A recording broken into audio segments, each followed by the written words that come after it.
Hey everyone, Pugs here with two new reviews for y'all. Today I'm covering Jailbreak and Evil Spatula. Man, this season really loves its punctuation marks. I suppose they give an episode more pizzazz. Alright, well, anyway, here I've got two plankton plot, as I like to call them, episodes in a row. Kind of fun, but now I worry if I'm going to be saying very similar things for both of them. Probably not, right? I'm sure it'll be fine. Anyway, as always, thank you all for watching the video today. I truly am so thankful for everyone who's chosen to check out the channel. And now, let's just get right into it. As with other episodes in Season 9, Jailbreak is another episode that I have a clear memory of premiering. Although, interestingly, I don't have much nostalgia towards this one, or at least not nostalgia directed towards this episode specifically. It still falls under the general Season 9 umbrella of nostalgia. I've also never really had strong opinions about this episode, or at least not before doing the original written review. I still wouldn't say that my opinions are super strong, but they're at least more solidified than they were before. I like that Jailbreak begins with the French narrator, since it's been a while since we've seen him narrate the beginning of an episode, and he's always a nice touch. But anywho, the start of this episode consists of Plankton's life in jail, and I love how apparently Mr. Krabs arranged, however that came about, for SpongeBob to work, cause let's be real, he's probably not getting paid, at the jail on weekends so that he can keep an eye on Plankton. Something about this is hilarious to me, and we also get this cute little outfit from SpongeBob out of it. So I'm a fan. I also find it amusing that SpongeBob calls Plankton Sheldon in this beginning scene. This scene is followed by another good scene of Karen visiting Plankton, and I'm choosing to believe that Karen is messing with Plankton during this scene because there's no way she didn't know what Plankton was trying to insinuate here. She just decided not to rise to the bait. As the episode goes on, we learn that Plankton is actually respected and even idolized by other prisoners in the jail. And I think that this makes a lot of sense, given how many times Plankton has broken out of jail. And also with apparently how helpful Chum is to criminal endeavors. I guess that explains how Plankton is still in business literally at all. Maybe Plankton should just start becoming a supplier for criminals in earnest so that he can hire them to steal the formula or something. But I guess as shown by Plankton's army, he doesn't really know how to generate that level of teamwork. Although he does pretty well in this episode. But imagine if this show went down a route of a show like Breaking Bad or Queen of the South. Maybe that's what a Plankton spinoff should be about. My crime drama loving self is loving this idea, perhaps a little bit too much. Anyway, Plankton uses his reputation as leverage to get the other prisoners on board with his plan to break out of jail. Seeing Plankton interact with other people who aren't the main characters is great, and I always enjoy when things like this happen, and this goes for any of our main characters. As Plankton is explaining his plan to the other inmates, SpongeBob overhears, so he immediately goes to warn Mr. Krabs. And let me just say, thank you to everyone involved that this episode did not use a trope as irritating as Mr. Krabs not believing SpongeBob, because that would have absolutely grinded my gears and pissed me off. Moving on to the actual jailbreak, since the episode kind of builds up to it for a few minutes, this part reminds me of both Krabby Road and the Inmates of Summer, so those are some fun connections. This scene is pretty entertaining. I love me some action, and I love Chum being used as a bomb here. The part where Plankton is running away from the bomb and it's revealed that he's barely moved anywhere was hilarious. This part of the episode also reminds me of the two-part Boiling Rock episode from Avatar: The Last Airbender. Man, I love those episodes. I mean, I love jailbreaks in fiction. I just wish Aang was in that episode more because that's my boy.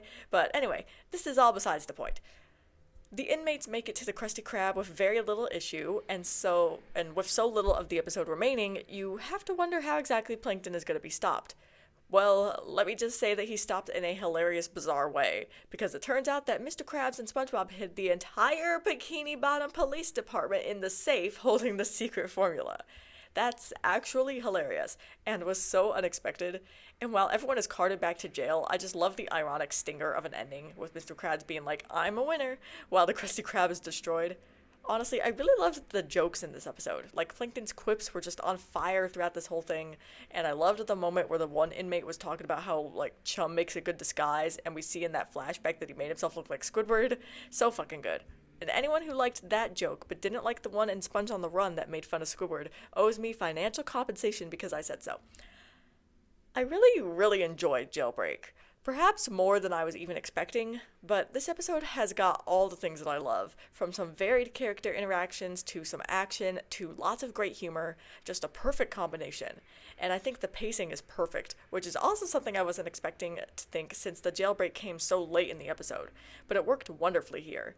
And so this episode is being put in my amazing tier, where it comes in with a score of 9.4 out of 10. Well, would you look at what we've got here? It's another Plankton episode. Here we are again with another Plankton plot and Evil Spatula. And hey, I've got no problem with 2 Plankton episodes in a row, at least as long as it doesn't start to become a recurring event. And this episode is actually a great example of a Plankton plot anyway, so just wins all around for me. Although I must say that seeing these 2 episodes put together just keeps making me think of the old criticism floating around years ago that SpongeBob SquarePants utilized Plankton and these Krabby Patty secret formula plots too much.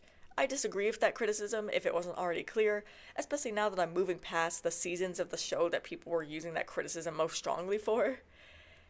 Evil Spatula starts off pretty good, I'd say.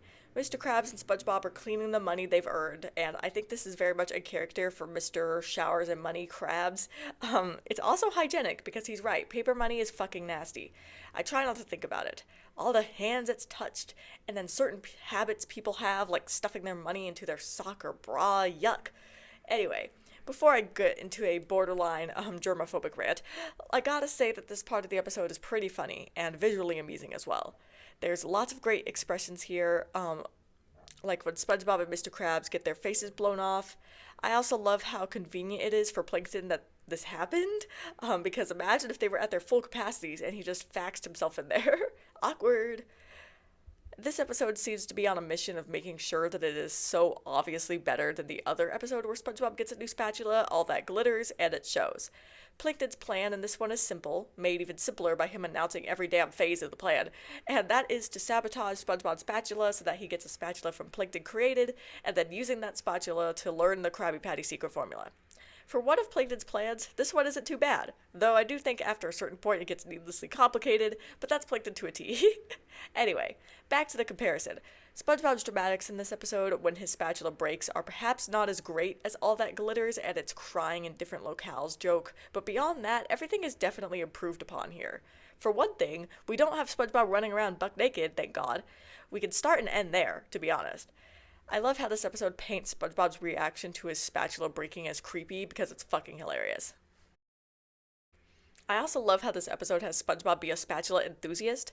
I'll add that to the list of hobbies of his that I adore. I also find that this is very in character for him being the workaholic that he is, and so that's another bonus.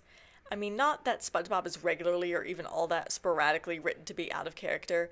There's a lot of things he could do that would fall under the realm of believability for me. And, now that I'm thinking about this, I feel like this entire episode almost is like a reference to Help Wanted, like above and beyond the fact that SpongeBob works at the Krusty Krab. I don't think it really is, but it does feel that way at times. So, anywho, when SpongeBob goes to the Spatula Emporium, Plankton finds him and convinces him to check out Plankton's own spatula collection, where he then gives SpongeBob the Sizzle Master, his super cool spatula made specifically for this plan. And once SpongeBob gets the Sizzle Master, man, those similarities to all that glitters rear their heads once again. See, I told myself I'd let that episode rest, but I can't. I mean, come on. Jerk a spatula that's interfering with SpongeBob's work? Please, the jokes write themselves. But before anyone even goes there, no, this episode is not a ripoff. That's not at all what I think. After quitting time, and after a gorgeous background shot, SpongeBob goes home and brings the Sizzle Master with him because I guess he normally brings his spatula home? This is one of those things that changes episode by episode in this show's commitment to inconsistency. When SpongeBob gets home, he proceeds to use the Sizzle Master in a variety of unhygienic ways, which, of course, are all for the purposes of jokes, but also, SpongeBob, you are a fry cook. You could not be using your spatula to clean litter boxes. Come on, man. This is all faux outrage, of course. This part of the episode is funny. Plankton manages to get SpongeBob to trust the Sizzle Master enough to read the secret formula to it, which isn't surprising, and Plankton almost gets what he wants here. Almost. But Mr. Krabs is actually somewhat sharp when it comes to Plankton's scheme, and so when SpongeBob explains that he has to read the formula to a spatula that Plankton gave him, he immediately knows what's going on, and so we get a great callback to the beginning of the episode of Mr. Krabs giving Plankton the formula to blow his ass up, and this ends things perfectly. Evil Spatula is great. It's more than great, actually. It's excellent. Like, I've got no complaints about it whatsoever. It's got some really funny moments, and I love every character in this episode. It works very well. It's simply a good, solid, amazing tier episode that's coming in with a score of 9.2 out of 10. As always, I'll be ending this video, so closing thoughts of mine. Well, these were two fantastic plankton-focused episodes. I called both of them plankton plots, but really, only the second one is a classic plankton plot episode, in the way that I define that, which is an episode consisting of plankton using some sort of scheme to steal the formula. Jailbreak kind of falls out of that since the Krusty Krab isn't featured so much in it, but I suppose Plankton's ultimate goal is still to steal the formula, so it can fall under that umbrella. I don't know, I'm not always strict about these sort of things. I feel like these last few reviews I've had to do a lot of restructuring of the original written review to adapt it to my script format. I don't know what was going on, but when I did the original written reviews of these episodes, they were so freaking disorganized.